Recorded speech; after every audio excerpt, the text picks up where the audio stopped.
Trataré de hacer esto lo más animado posible. No es la especialidad de los doctores hacer las cosas divertidas. Vamos a tratar de transmitir un mensaje que yo recibí durante esta capacitación en el Reino Unido, un grupo de mexicanos. Recibimos esta oportunidad por 2 semanas y quisiera transmitirle algunas de las cosas que aprendimos y algunas de las experiencias que tuvimos allá. El contenido de esta presentación, pues primero hablaremos un poco de qué es este programa, cómo fue el grupo de mexicanos seleccionado, cuál fue el procedimiento, en qué consistió la capacitación en Londres y en Oxford. Vamos a hablar sobre el diseño de modelo de negocios. Hicimos algunas prácticas con nuestros propios proyectos. También vimos algo sobre desarrollo de clientes y técnicas de negociación. Algunos conceptos de protección intelectual que muchos de ustedes yo creo ya manejan. Vamos a ser breves en esa parte. Una parte, la más interesante que a mí me pareció, fue la de comercialización, donde nos mostraron cuál es el modelo de Oxford para transferir tecnología y comercializarla. Y bueno, finalmente trataremos de hacer una conclusión. Como antecedente tenemos que en 2015 en Reino Unido se festeja México, le llaman el Año de México. Va a haber muchas actividades culturales, educativas, va a haber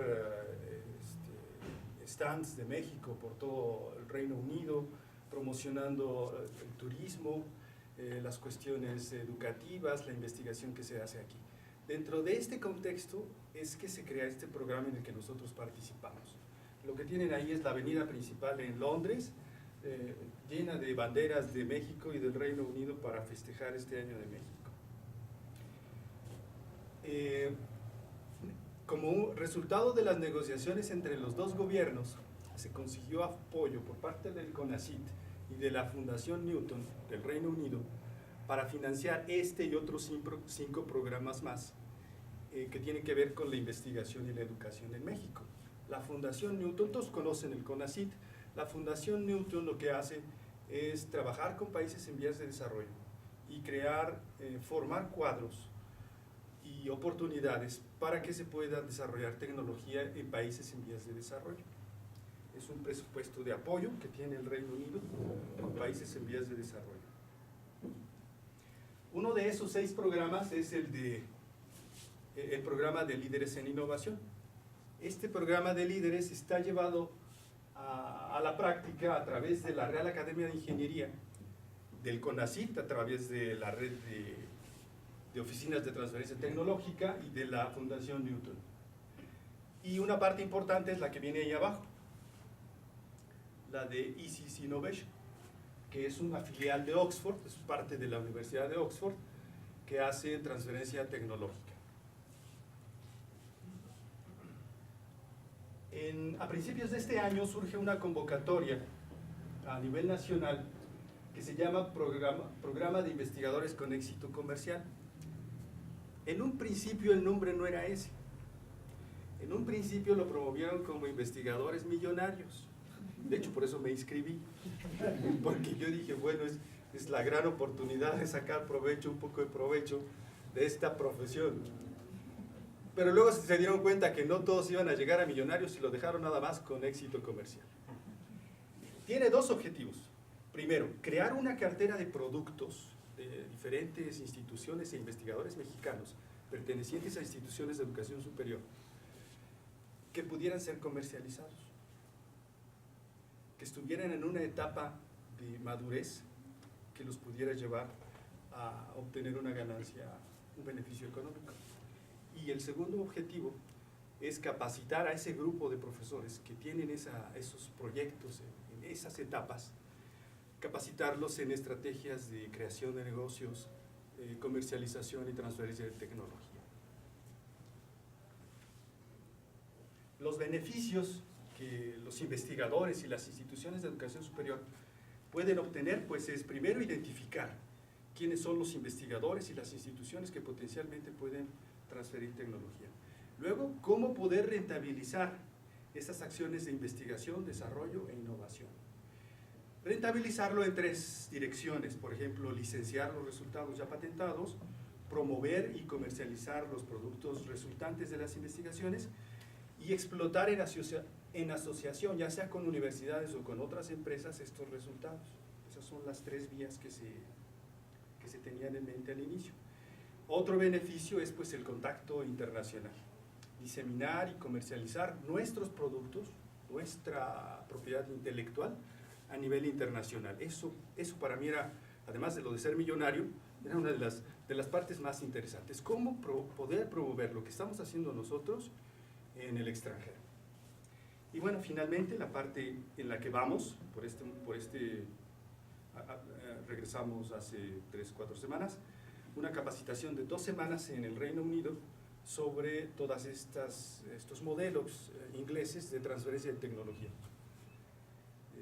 Simplemente como antecedente, el Reino Unido es una isla, no tiene recursos prácticamente.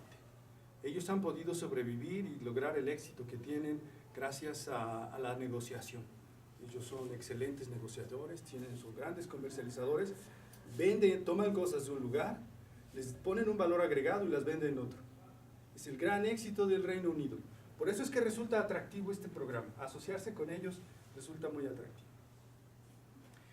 Evidentemente hubo un proceso de selección. No era tan sencillo poder participar en este programa. Aquí pongo más o menos cuál fue el proceso. Primero había que ser investigador, inscrito en una institución, contar con un resultado de nuestra investigación que pudiera ser comercializable, que estuviera en alguna etapa de comercialización, enviar una ficha técnica en inglés, tener interés y disposición para participar en el proceso de comercialización. Esto no es nada evidente.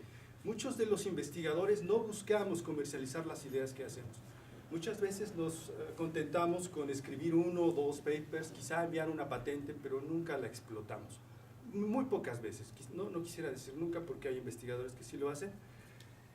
Entonces, esto era muy interesante para ellos. Investigadores que tengan la disposición de comercializar, de llevar hasta últimas consecuencias el resultado de la investigación.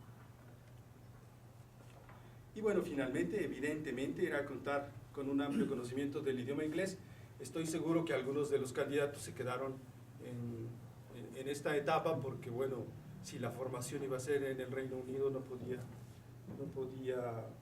permitirse enviar a alguien que no manejara el idioma.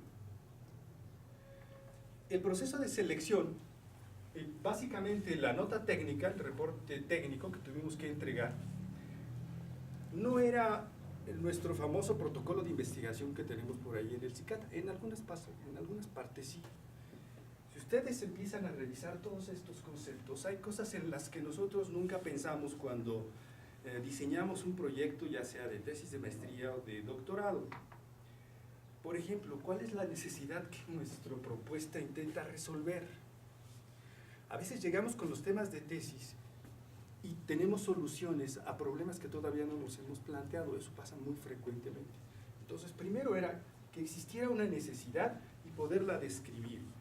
Ahora, ¿quiénes son los inventores? Normalmente se piensa que el inventor es el alumno, pero estrictamente hablando el inventor es el alumno, es el profesor, son todos los practicantes que estuvieron colaborando con los alumnos del servicio social, todas las personas que tuvieron que ver intelectualmente poco o mucho en el proyecto. La pregunta 6 era muy interesante. ¿Por qué alguien debe comprar mi producto o mi propuesta? Si yo había recibido financiamiento para desarrollar mi proyecto, si había conflicto de interés con alguien, por ejemplo una patente que no se sabe si es del alumno y el alumno ya se fue del Politécnico, o de una empresa que estuvo colaborando, no se sabe si hay algún conflicto, por eso había que especificarlo, los costos aproximados de la propuesta, en qué áreas se puede aplicar, áreas alternativas en las que se podría aplicar esta propuesta, si hay alguna competencia, ya sea a nivel de investigación o a nivel de empresas que estén haciendo lo mismo, si hay planes a futuro, mejoras, desarrollos, otras tesis, y a quién pertenece la propiedad intelectual. Esto es muy importante para la gente que hace transferencia tecnológica, que deba existir una propiedad intelectual. Si no existe propiedad intelectual y esa idea se divulga, entonces pasa a ser dominio público. Y bueno, ya después algunos antecedentes de la misma propuesta, cuándo se me ocurrió la idea, quién fue el primero en utilizarlo, eso implicaba que ya debería haber un usuario de esta tecnología, si ha habido algún trabajo práctico que lo haya validado, las dificultades que se encontraron en el desarrollo de la propuesta, inclusive si tenía yo algunos apuntes de cuaderno describiendo el proyecto. Esto en el caso de que no hubiera propiedad intelectual. Esos apuntes de cuaderno en muchos países se pueden considerar como derechos de autor. Después de este proceso, pues hubo 41 investigadores seleccionados y 4 miembros representantes de oficinas de transferencia tecnológica. Es lo que significa OTT. Vamos a llevar ese término en varias partes de esta plática. Y la gran noticia es que hay, de esos 41, 5 son investigadores del Politécnico. Y otra gran noticia, 3 de ellos son del CICATA. Desafortunadamente uno de ellos, el doctor Adrián García, no pudo asistir por cuestiones administrativas, algún problema tuvo, y los que asistimos fueron el maestro Pablo Vera Alfaro, que está aquí presente, y un servidor. Asistimos a esta formación y a esta presentación de experiencias de parte de los ingleses. Le voy a dar la palabra al maestro Pablo Vera.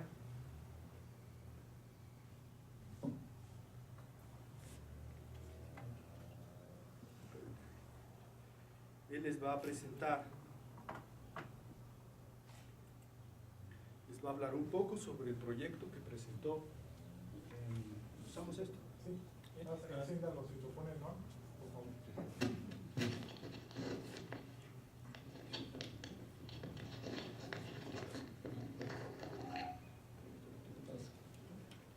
Buenas tardes.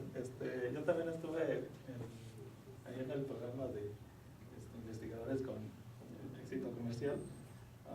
Fui una semana antes que el doctor Eduardo Castillo, y porque se habían formado 3 grupos, entonces me tocó en el grupo 1.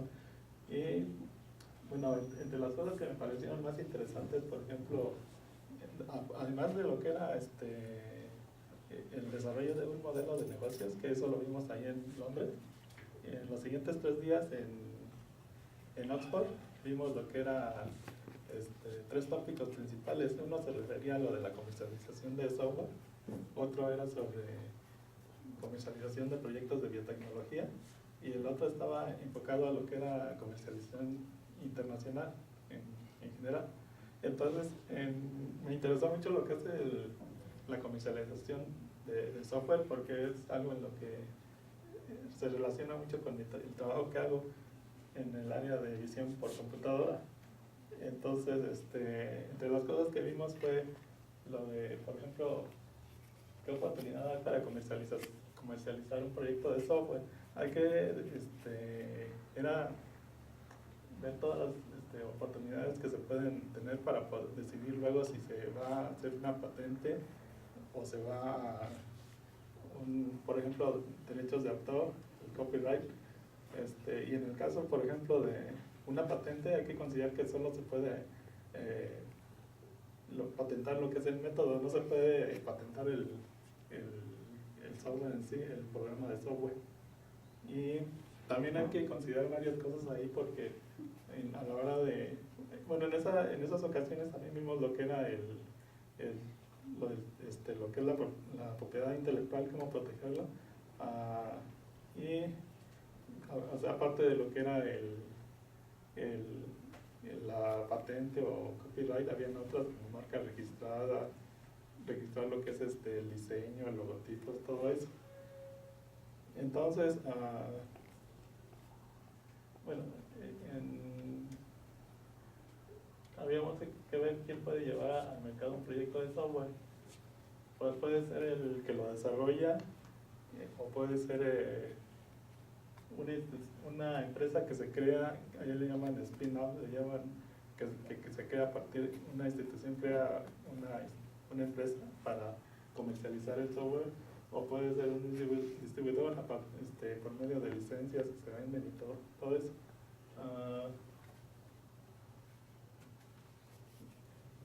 entonces está lo que es la importancia de proteger la propiedad intelectual y cómo se debe proteger en base a ya sea patentes o copyright. Y es importante saber quiénes poseen la propiedad intelectual. En nuestro caso, como somos trabajadores del Politécnico, lo tiene el que posee la propiedad intelectual es el Politécnico. Y en el caso de comercializar software, también hay que considerar que hay varios casos. Por ejemplo, si el software es muy complejo, es muy difícil saber qué es lo que es original y qué no, o sea, qué se puede patentar y qué no se puede patentar. También el caso de cuando se desarrolla proyectos de software, generalmente no se requiere tanta inversión inicial en recursos materiales como en el caso de proyectos de biotecnología, pero sí se requiere, por ejemplo, para usar en investigación y desarrollo, todo eso y necesitamos recuperar esa inversión que se hace. Entonces eso es una de las cosas que hay que considerar. ¿Y cómo vamos a fijar el precio de un proyecto de software? Nos pusieron tres casos. Uno era en base a lo que es representa el costo de la creación del proyecto. Otro en base a el valor que crea, que bueno, a mí se me hace un poco subjetivo. Y otro es en base a la competencia. Entonces, pues, ahora, en nuestra innovación en sí, lo que nosotros presentamos, o sea, trabajamos en un modelo de crear un modelo de negocios para un proyecto que es un contador de personas que dirige el doctor Joaquín Salas. Y en sí nuestra innovación usa, o nuestro proyecto usa mucho material que está en el mercado, por ejemplo, cámaras de Kinect o dispositivos como tarjetas o computadoras de bajo precio de una sola tarjeta y mucho software libre.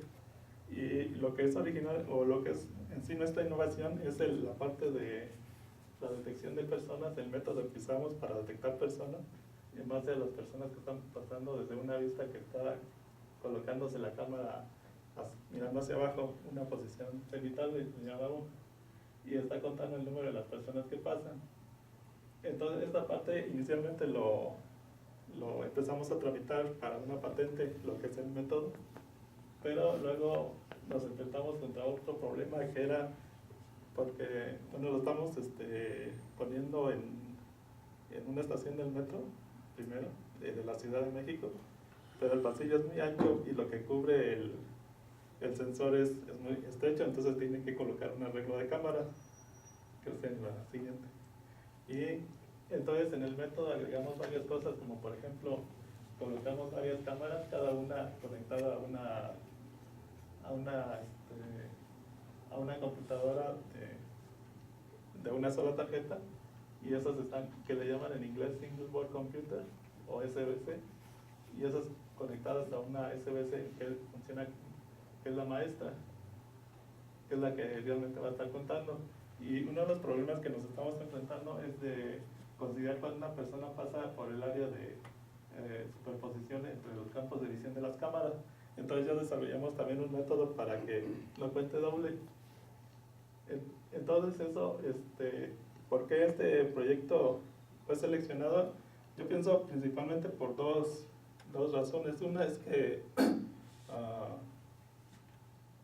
es susceptible de ser comercializado, y otro, que tiene un impacto social también, porque es muy importante contar personas. Por ejemplo, en el caso del metro, para administrar mejor sus recursos, de cuando mandan trenes y todo eso. Y en el caso de, por ejemplo, en un edificio, cuando se hace una evacuación es muy importante contar con una gran precisión. Entonces, ese es por qué fue seleccionado. Y entonces desarrollamos allá un método, un modelo de negocios para poder comercializarlo. Y bueno, era también sobre lo que era el costo inicialmente cuando consideramos nada más una sola cámara conectada a una computadora, el precio puede ser muy barato. Y luego, pero hay que considerar luego que nuestros dispositivos se están ajustando a lo que es el escenario que está pidiendo el cliente. Entonces, en este caso, por ejemplo, tenemos un arreglo, entonces eso lleva más investigación y mucho investigación y desarrollo. Entonces, es lo que está incrementando el costo también. Y eso se debe tener en el modelo de negocios dentro de lo que es la estructura del costo. Entonces, no sé si tienen más alguna pregunta sobre esta parte. O las podríamos dejar quizá O al para el final. final de la presentación. Sí, Pablo. Ok. Muy bien, muchas gracias. Sí.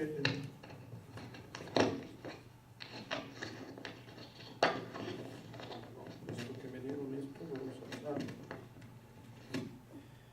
Bueno, en mi caso, el proyecto, la propuesta de negocios que yo hice tiene que ver con una máquina que se desarrolló aquí en el Cicata para la detección de volumen, la medición del volumen y la forma de pequeños aglomerados de leche en polvo. Esta máquina puede ser utilizada por los fabricantes de polvos en la ciencia de materiales, en el campo de la farmacéutico o alimenticio, para mejorar las capacidades de solubilidad de los polvos cuando se mezclan con el agua. Más adelante les voy a dar algunos detalles.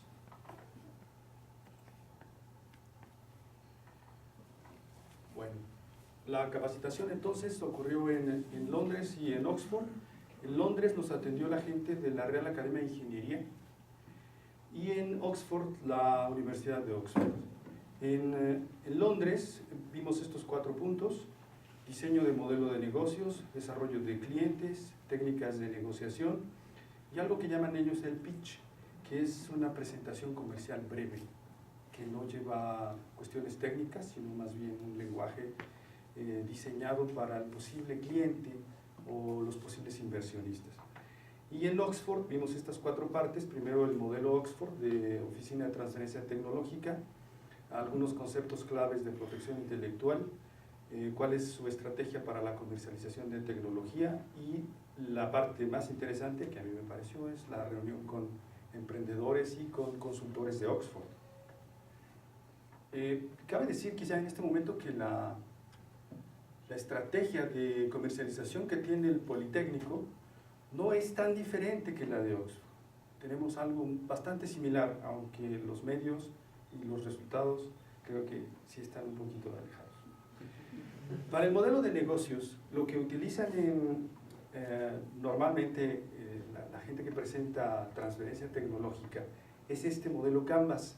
Este modelo Canvas ustedes lo pueden bajar de la red, aquí viene la dirección, la página electrónica. Es un modelo con 9 elementos: los socios, las actividades clave, los recursos que se utilizan en el negocio, cuáles son los valores agregados, las relaciones con los clientes, los canales, quiénes son los clientes, por medio de qué vienen los ingresos, cómo van a venir los ingresos en la propuesta, y una estructura de costos. Para ejemplificar cómo se completa este modelo, lo vamos a hacer rápidamente. Vamos a utilizar un negocio, entre comillas, que ha resultado bastante atractivo aquí en el Cicata. Es un robot que comercializamos desde el 2010, del cual hemos vendido ya 11 unidades en diferentes instituciones de educación superior del país y 2 en el extranjero. Aquí alrededor de las imágenes se ven los logotipos de las instituciones donde lo hemos comercializado. El Instituto de Ciencia y Tecnología del Distrito Federal nos compró, a ellos les donamos uno, nos dimos incluso el lujo de donar uno de ellos, por idea de uno de nuestros exdirectores. Nos trajo bastantes buenos resultados. Entonces, en este modelo Canvas, lo primero que se hace es identificar el segmento de los clientes. Si yo hablo, por ejemplo, de las instituciones de educación superior del país, pues tengo que ponerle nombre y apellido, quiénes son. En este caso, por ejemplo, en el caso de los robots que hemos comercializado, tenemos todo el sistema de institutos tecnológicos del país, que son alrededor de 300 institutos tecnológicos, porque hay 3 o 4 por cada uno de los estados de la República, de hecho hay uno en cada ciudad importante. Están todas las universidades autónomas del país, que igual mínimo son 32. Todo el sistema de Instituto Tecnológico de Estudios Superiores de Monterrey, ellos también tienen un buen número de campus. Las universidades politécnicas, las universidades tecnológicas y luego todas las universidades privadas. Esto es nuestro mercado. ¿Y quiénes principalmente? Pues son los profesores, los secretarios académicos de cada una de esas instituciones. El potencial de este producto de robots que tenemos es bastante amplio. El siguiente punto a considerar es cómo son las relaciones con estos clientes.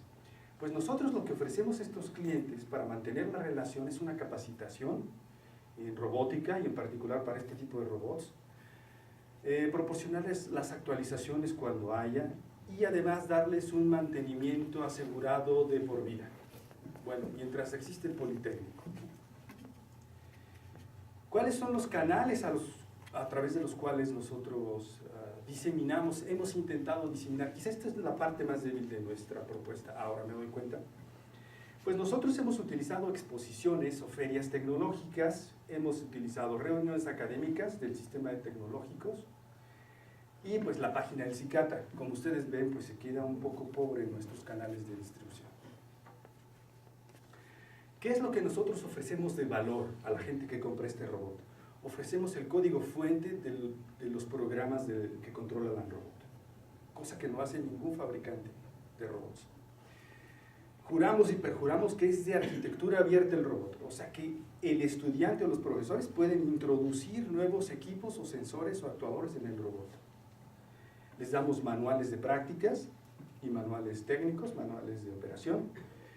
Es de bajo costo. Comparado con los robots de extranjeros, pues evidentemente es de bajo costo, está hecho en México, y pues es fabricación nacional. Esto les da a ellos la garantía de que van a tener un soporte inmediato, si hay alguna falla o si hay que cambiar algún elemento, lo pueden hacer, solo hablarnos por teléfono. Las actividades que nosotros hacemos para comercializar esto, pues hicimos el diseño, cuando podemos lo mejoramos, fabricamos el robot, realizamos la programación y tratamos de mantenerla actual, aunque haya modificaciones en los sistemas operativos. Y actualizamos nosotros cada vez que podemos, tanto el software como la construcción, como todos los conceptos que hay aquí. Eso es lo que nosotros tenemos como actividades. Los recursos que utilizamos, pues utilizamos el laboratorio de mecatrónica del CICATA, utilizamos talleres de fresado externos, talleres de herrería externos al CICATA, talleres de pintura externos al CICATA y un taller de electrónica que nos hace el cableado de nuestros gabinetes de control. ¿Quiénes son nuestros socios claves? Pues el Politécnico. Por el momento no tenemos ningún otro socio. CICATA y Politécnico estamos juntos haciendo este negocio. Los costos, pues los costos son la compra de los motores, la compra de los materiales, de las tarjetas electrónicas, hay pago de estímulos a estudiantes y a los profesores que trabajamos en este proyecto, hay un 15% de las ganancias que se va al Politécnico, un 10% que se va al CICATA, y servicios, por ejemplo, cuando se hace la capacitación, pues se pagan el hotel, los viáticos, etcétera, ¿no? Las comidas. Eso es lo que cuesta, lo que invertimos. Por cada robot que vendemos, lo vendemos en $10,000, gastamos en eso. Y nuestros ingresos, pues son esos ingresos, $10,000, que es por la venta del robot, que incluyen la venta del robot, la capacitación, la instalación del robot y la asistencia técnica en cualquier momento. Así es más o menos como se llena un modelo Canvas de negocios. A mí me gustaría que en algún momento ustedes intentaran hacer la reflexión con los propios proyectos que tienen ustedes en su maestría, en su doctorado. Otro punto importante que nosotros tratamos en Londres fue el desarrollo de clientes. Generalmente hay un problema de comunicación con los clientes. En este caso, imaginemos, el cliente es una institución de educación superior, en el caso de los robots, y sucede que entendemos diferente. El cliente, representado por esta persona, nos dice, bueno, yo necesito una herramienta para apretar mis motores. y nosotros estamos pensando en una mano robótica, cuando en realidad lo que quiere es una buena herramienta que le dure. Ocurre más frecuentemente de lo que ustedes piensan. Las necesidades de los clientes a veces son muy simples y nosotros no sé, por cuestiones de formación intentamos siempre resolverlo de la manera más compleja posible y no de la más simple. Hay algo que nos enseñaron acerca de la prueba de mamá. Cuando nosotros intentamos vender algo, por ejemplo, si ustedes le preguntan a su mamá si lo compraría y ella nos va a decir eso. Sí, mi hijo, eso hazlo, fabrícalo, yo te doy el dinero y saca el monedero. Yo lo compraría, dice ella, ¿no? Pero ustedes saben que la mamá incluso llega a mentir, la mamá. Porque sucede que lo hacemos y no lo usa. Nos pusieron un ejemplo muy chistoso de una mamá a la que un programador de aplicaciones por celular le dice que si compraría, le pregunta a su mamá, oye mamá, ¿comprarías unas recetas que en función de todos los ingredientes que tú tienes en el refrigerador te dirá todas las posibles recetas que puedes hacer para la comida? Y la mamá maravillada le dijo al niño eso. Bueno, le dijo al desarrollador, claro que sí, lo compraría. Y se puso a desarrollarlo, lo lanzó al mercado y sucedió que nadie lo compraba. Luego le preguntó a la mamá, mamá, ¿me muestras dónde está tu iPad? La mamá dijo, no sé dónde está. Lo debe tener tu hermano por ahí. Pues sí, efectivamente, ella nunca iba a bajar esa aplicación. Y luego le pregunta, oye, mamá, ¿y tú bajarías la aplicación? Oye, ahí, tu hermano seguramente sí lo bajaría, pero yo no. Entonces, ese es un enfoque incorrecto también, muchas veces presente. Que hacemos las cosas pensando en que el cliente existe, pero solo existe en nuestra mente. Un error también frecuente es que hacemos nosotros, porque a mí me ha sucedido, voy con los profesores y les muestro el robot y les empiezo a hablar maravillas de lo que hace mi robot. Y sin embargo, a veces no los dejo hablar. Y no escucho realmente cuáles son los problemas que tienen ellos durante la clase. Tal vez no es que necesiten mi robot, a lo mejor necesitan otra cosa para resolver el problema que tienen en sus cursos. Entonces la estrategia aquí es dejar hablar al cliente primero, a ver cuáles son los problemas. Es que no tiene usted prácticas que hacer con sus alumnos, o sí tiene prácticas pero no tiene el equipo, y el robot lo resolvería realmente. Es una estrategia que nosotros tenemos que hacer, y a veces podemos forzar al cliente a hablar de lo que nosotros queremos. Y la idea es que hable de cómo ha resuelto los problemas e inclusive si ha tenido un costo resolver estos problemas, que nos diga cuánto le costó, de una manera en pasado, indicando hechos y además siendo muy específico. Entonces hay que tratar de hablar no de nuestra idea, sino del problema que tiene el cliente para poder identificar mejor las necesidades y que nuestro producto pueda cumplirlas. Y no al revés, ya tenemos el producto y ahora vemos cómo se lo vendemos a fuerza al cliente. Otro aspecto que vimos fue también muy interesante. ¿Quién es el mejor vendedor? Realmente a mí no me gusta hacerla de vendedor.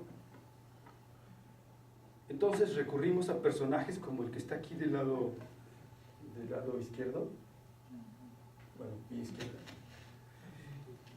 Que no tienen credibilidad, que no tienen la pasión por el producto. Y tenemos del otro lado a ustedes, ya saben quién, que tiene toda la credibilidad porque es el fundador de la empresa. Porque cada vez que habla del producto se emociona. Y habla con el cliente y se le ocurren nuevas ideas con el cliente, cosa que nunca va a tener el otro personaje. Entonces no hay que tener miedo. Si ustedes son los fundadores y los creadores de la idea, hay que salir a venderla por la emoción y por el conocimiento que tenemos cuando hablamos de las cosas que sabemos hacer. Algo importante que ya tocaba Pablo, ¿cómo decidimos el precio del producto? Esa es siempre una pregunta. Si yo me tardé 5 años en hacer el robot, voy a poner los costos de mi salario por 5 años, va a quedar un precio exorbitante. Tendría que ubicarlo respecto a los costos de otros robots en el mercado, por ejemplo. Después hay que revisar si tenemos al cliente correcto enfrente de nosotros. Si yo tengo a un profesor, el profesor lo puedo yo interesar por el robot, pero sucede que él no es el cliente, y hay una diferencia entre cliente y usuario. Él es el usuario, El cliente tendría que ser la persona que lo va a pagar. Y sucede que el que lo va a pagar es un administrativo que no sabe nada de robótica ni nada de docencia, y entonces no va a haber la ventaja de comprar. Tenemos que ver si es la persona con la que debemos hablar y si además tiene la capacidad de decisión. Ya que nos dan el visto bueno de que sí les interesa, entonces tenemos que hacer una propuesta de negocio, una propuesta técnica que, utilizando, por ejemplo, las mismas palabras que él ha utilizado para describir sus necesidades, tenemos que utilizarlas, poner el logo de su empresa, sus colores, ser creativos. Si ya tuvimos casos de éxito, hay que mencionarlo. Nosotros ya vendimos 2 robots a Australia. Entonces eso para nosotros debe estar en todos los documentos. La promoción que hagamos del robot lo debemos de poner. Y como hablamos de negociación, pues no todo es precio. A veces el precio puede parecer muy alto. Tanto el cliente como el vendedor pueden hacer concesiones, no en el precio, pero en otras cosas. Por ejemplo, nosotros podemos decir, le voy a dar una garantía si es por 1 año, le voy a dar garantía por 2 años, o cada año voy a venir a darle capacitación a sus profesores. Le vamos a dar exclusividad para que solo esa institución o ese sistema de tecnológicos tenga los robots. Le vamos a dar además apoyo técnico en otras áreas, no únicamente robótica. Ellos, el cliente, pueden decirme, bueno, no me alcanza el dinero, pero véndame 3 y hágame una rebaja. Eso es por volumen. Me pueden rentar el equipo únicamente cuando tengan cierto periodo del semestre, etc. No siempre la negociación es de quién ofrece más y quién ofrece menos dinero. Después de esto, toda esa parte fue la que nosotros llevamos a cabo en Londres. Nos movimos después a Oxford la segunda semana. Oxford, para los que todavía pudieran tener alguna mala referencia, es la universidad más antigua de habla inglesa, que se fundó en el siglo XIII, 1200 y tantos. Es líder en aprender, enseñar e investigar en Reino Unido. Me parece que están rankeadas en el 5º o 6º lugar a nivel internacional. 26 primeros ministros del Reino Unido han sido formados en Oxford y hay 47 ganadores de premios Nobel. Eso pues impresiona a cualquiera. El modelo Oxford de transferencia tecnológica tiene ese objetivo que está en rojo: apoyar a investigadores y alumnos que desean, fíjense bien que puse en mayúsculas, desean comercializar los resultados de su investigación. Puede haber profesores, puede haber alumnos que siguen sin tener la necesidad de intentar comercializar lo que hacen. Hacen investigación por el simple placer de investigar y de crear conocimiento. Es válido también. Por eso es que en el sistema de Oxford no hay presión hacia el alumno para que a fuerzas tenga que salir vendiendo, comercializando las cosas que se producen. Ellos tienen 3 divisiones. La primera división, que es la de transferencia de tecnología, que se encarga de las patentes, de las licencias, de crear las empresas, etc. La otra parte, que es de consulta, se dan cursos, se da entrenamiento, se va a otros países a trabajar. Y la tercera parte, que es ISIS Enterprise, que son consultores para la transferencia de tecnología, principalmente en el extranjero. El proceso de transferencia de tecnología que ellos manejan es está dividido en estas 5 etapas: identificar, proteger, validar, revisar el mercado y comercializar. Identificar significa pues que ya hubo más o menos un estudio de las necesidades en el mercado, se hace una revisión de la autoría intelectual de lo que se está proponiendo y se hace una evaluación de la factibilidad en caso de que todavía no haya sido validada la propuesta intelectual. Después esa propuesta intelectual se tiene que proteger. Para eso hay que hacer una revisión sobre las posibles estrategias de protección y luego el proceso de protección mismo, que puede durar años. Estas actividades pueden hacerse, estas etapas se pueden hacer en paralelo. Cuando digo años, pueden llevar a 10 a 15 años en obtener una patente, o un copyright o una marca registrada. Después que ya se protegió, fíjense que aquí lo hacen diferente a nosotros. Después que lo protegieron es que lo empiezan a validar.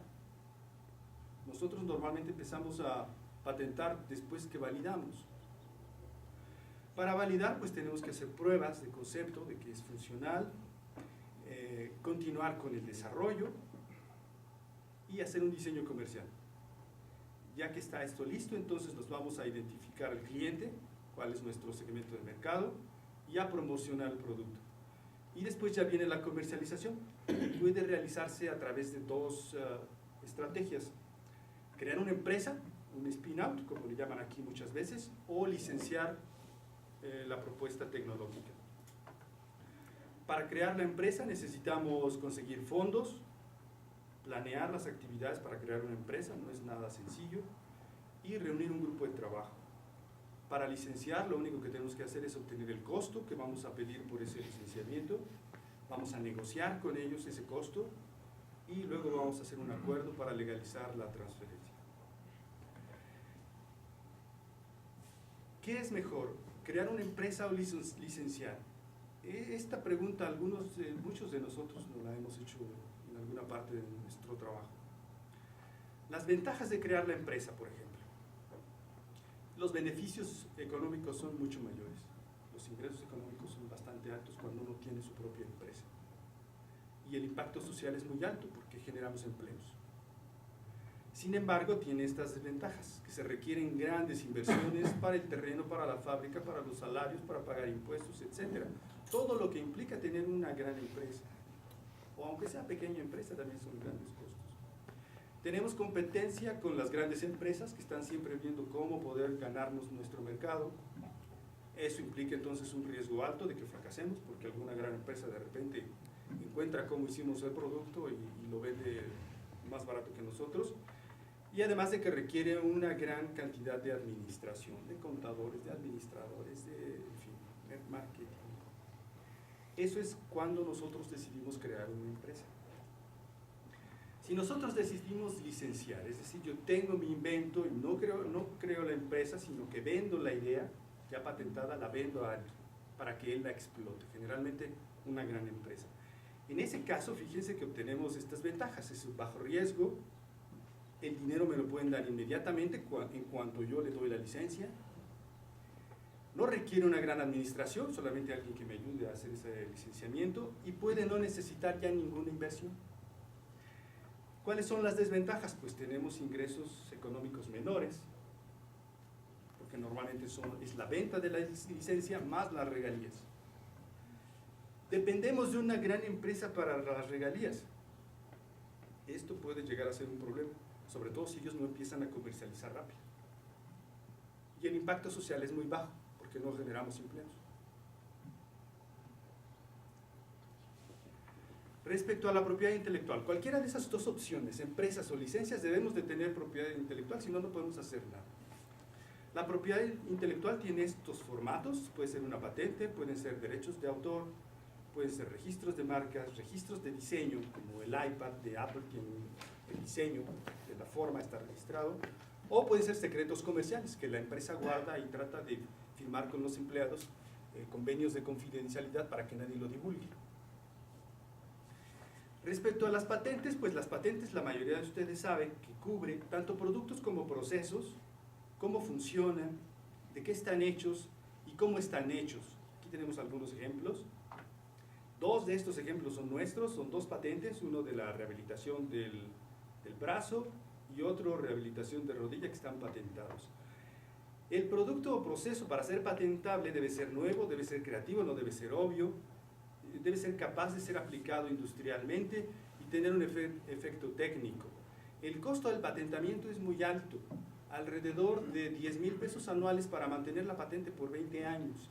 Si no se piensa rentabilizar, si no se piensa obtener un beneficio económico, entonces patentar es tirar el dinero al bolso. En México, la instancia para patentar es el Instituto Mexicano de la Propiedad Industrial. Es algo que nos recomiendan siempre hacer, recurrir al INPI. Sin embargo, pues el impacto que tiene solo en México. Si yo cubro mi patente en México, mi invento en México, solo lo puedo comercializar en México. Si intento ir a otro lugar, me lo pueden copiar en otro lugar. ¿Qué se hace entonces? Pues la gente que piensa que puede obtener un impacto internacional utiliza el PCT, que es un tratado de cooperación de patentes que funciona, que es válido en todos los países que están marcados con azul. Vean que es la mayor parte del mundo, está cubierto Europa, América del Norte, algunos países de América del Sur, todo Asia. Esto nos recomendaron a nosotros hacer si queremos tener un impacto internacional. Los registros de marcas, estos lo podemos hacer ya sea en México o a nivel internacional. También en México lo hace el mismo Instituto Mexicano de la Protección Intelectual. Los derechos de autores en México, hay una agencia que se llama el Instituto Nacional de Derechos de Autor que hace esto, y hay un reglamento de derechos de autor. Sin embargo, a nivel internacional hay algunos países que no tienen esto, y el simple hecho de registrarlo en algún lugar poniendo nuestro nombre implica ya un derecho de autor. Por ejemplo, todo el software se cubre de esa manera en el Reino Unido. No requiere ningún registro como en México. Les voy a presentar ahora algunos casos de estudio que tuvimos con los emprendedores y consultantes de Oxford, que me parecieron interesantes. Hice un extracto. El primero es la comercialización de medicamentos que se deben proporcionar a un enfermo después de un infarto. Crearon una medicina específica para esto. El inventor decidió licenciar la medicina, de hecho esto fue en México, luego de la aprobación del COFEPRIS, que es la instancia que sanciona, que habilita los medicamentos para poderse vender. El resultado fue bastante trágico, porque, aquí lo trato de explicar, pero se los voy a decir, se vendió a un intermediario, el investigador, así como ustedes lo vende a un intermediario por 500 pesos, simbólico, dijeron. Las ganancias te las vas a llevar con las regalías, así le dijeron al investigador. Ese intermediario licenció el producto a una empresa farmacéutica. Esto fue en el año aproximadamente hace 4 años. Y lo venden en 5 millones de pesos a esa empresa farmacéutica, el intermediario. Actualmente, después de todo ese tiempo, el investigador no ha recibido un solo peso por regalías, porque esa gran empresa no lo ha podido comercializar. No se ha vendido un solo medicamento de estos. Entonces el investigador se quedó con sus 500 pesos, la licencia le pertenece al intermediario, y como no hubo ninguna cláusula de que después de tanto tiempo, si no había regalías, se devolviera la licencia, entonces el investigador aquí ya chafeó, después de un proyecto que duró años y años de investigación, porque se pueden imaginar todo lo que se necesita para lanzar un medicamento al mercado. Esto que me pareció una idea fabulosa cuando la escuché por primera vez, ¿se imaginan una máquina para lavar ropa que no utilice agua? La crearon los ingleses en el 2010. Existe esa máquina. Y la comercializa la empresa que viene ahí abajo, Xerox. En lugar de utilizar agua, utiliza esos esferitas que tiene la persona en la imagen. Y esas esferitas están hechas de tal forma que absorben la mugre. ¿Qué hizo el inventor? Un inglés decide licenciar este proceso a Xerox, quien comercializa la máquina. Y el resultado, ¿cuál creen que fue? Pues a la gente no le gusta ponerse ropa que no ha sido pasada por agua. Ese ya fue un defecto del consumidor. No confía. Dice, ¿cómo le va a quitar la mugre a ese asunto? Entonces no se pudo comercializar. Fue una tragedia, porque esto era ecológico, se iba a ahorrar millones y millones de litros de agua. Sin embargo, pues la máquina se vendió en cadenas de hoteles en el Reino Unido, y de esa manera está tratando de comercializarse, lavando las sábanas en los hoteles. Ahí al cliente no le importa cómo la vuelva, pero el cliente, el consumidor, no quiere utilizar una máquina de estas en su casa. Se pagó una fortuna igual por este invento y aún no se logra rentabilizar el resultado, aunque poco a poco se espera. Esta máquina va a ser introducida en Estados Unidos próximamente y tal vez en México. Otro estudio interesante, otro caso fue este de un producto suplemento de calcio para las personas que tienen por alguna razón deficiencia. Otra vez los ingleses son los inventores de esto. Decidieron crear una empresa para fabricar y vender el producto con su propia marca. El investigador, emprendedor, pidió dinero prestado, inversionistas, e hicieron esto. El resultado: el consumidor no compró el producto porque la marca nunca pudo competir con las marcas que había en el mercado para suplementos alimenticios. Pero espérense, porque esto no termina en tragedia. Llega un consultor de Oxford, el que nos dio la plática, y propuso esta solución. El inventor, junto ahora con Oxford, se asociaron a Pharmalab, que es un gigante farmacéutico que comercializa medicinas. Y ahora comercializan el producto, pero bajo la marca de Pharmalab. Entonces, como es una marca ya conocida, esto tiene ventas millonarias. Entonces, el inventor pudo ver su dinero de regreso. Otro caso de estudio: los ingleses intentaron en algún momento, viendo la influencia que tiene Inglaterra, Reino Unido en Japón, poner farmacias inglesas en Tokio. Pero miren, aquí les pongo una imagen. Una farmacia en Tokio se parece a esto, es un caos de colores, un caos de productos, todo amontonado, así le gusta a la gente, así lo compra. Y sin embargo, la farmacia inglesa, vean, aquí muy fina, todo muy arreglado, bien ordenado, y pues sí, imagínense poner en Tokio, que es uno de los lugares donde el terreno es más caro en todo el planeta, espacio para construir farmacias, la renta, los permisos. La instalación de estas farmacias inglesas costaba una fortuna y los japoneses no entraban porque no tenían confianza en esa cosa. Entonces los ingleses tuvieron pérdidas millonarias. Cada semana eran pérdidas millonarias. Llegaron los consultantes de Oxford. Y la solución fue que se unieron con el gigante de las farmacias en Tokio y le pidieron rentado algunos anaqueles, donde empezaron a ofrecer los productos ingleses, los productos farmacéuticos. Y entonces ahí ya se invirtió, porque en lugar de tener pérdidas, los japoneses iban ahí al anaquel francés, así son a veces de chauvinistas, de, ¿cómo se dice esta palabra?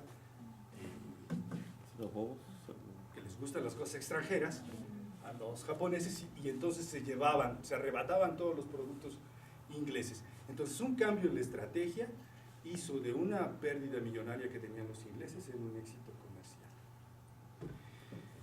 Y como conclusión de todo esto, bueno, si tenemos el mercado apropiado, bien definido, si tenemos una investigación, tenemos una idea, esta investigación que soporta toda la idea, tenemos además nuestro modelo de negocios bien definido, podemos hacer mucho o poco dinero dependiendo si hacemos una empresa o si licenciamos. Y otra conclusión es mantenerse creativo, como en estas imágenes. Y entonces, jóvenes, señores, profesores, si tienen alguna duda, ahora sí, Pablo y yo vamos a intentar responder.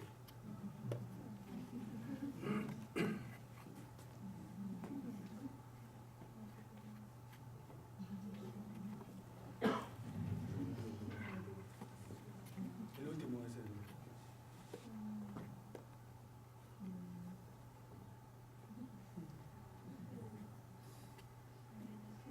Muy bien, entonces, ¿dudas?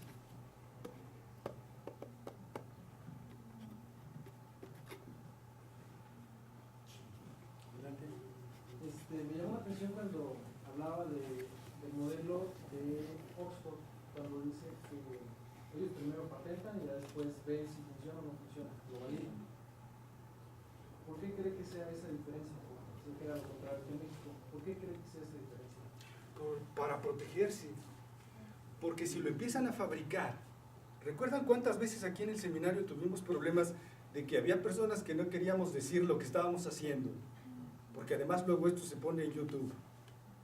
Entonces, si empezamos a hablar y hablar y hablar, cuando vienen visitas al CICATA, cuando vamos a alguna conferencia, en las clases, la idea se puede ir para otro lado.